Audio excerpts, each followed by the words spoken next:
Good evening. Thanks for joining us tonight. NAFTA's days could be numbered. Today, President Trump and Mexico's outgoing president announced a tentative deal to restructure a trade deal, essentially scrubbing the North American Free Trade Agreement.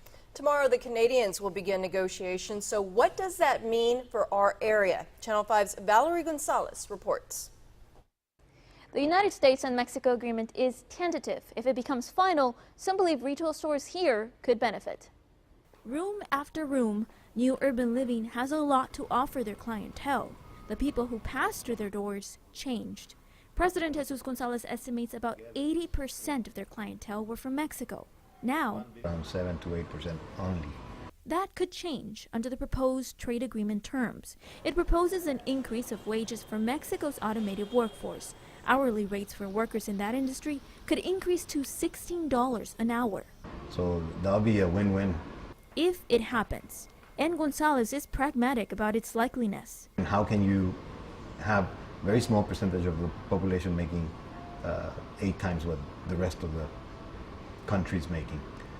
Steve Elanius, the Chamber of Commerce president and CEO, knows the terms would affect the Valley's Mexican counterparts. In Reynosa, we have companies that supply auto parts to the automakers, both in Mexico and in the U.S. Under the preliminary agreement, more auto parts would have to be manufactured in Mexico and the United States to qualify for duty-free status. That all makes Elanius optimistic. For our region, I think the big thing is if you see that increase in the wages, that means that there's going to be Mexican nationals that have more money to spend. A big hurdle exists that won't be improved with the agreement. One of our big challenges is the violence that happens in northern Tamaulipas. That's present in the mind of business owners like Gonzalez. He tells us this is a long-term investment. I'm still going to stick to this town. We're happy.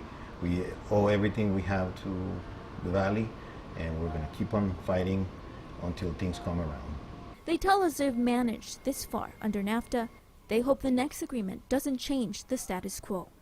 The deal requires Canada to become part of the deal. If they don't, the agreement will continue with just Mexico and the U.S. Canada will be able to join any time. Congress has to approve for the deal to be finalized.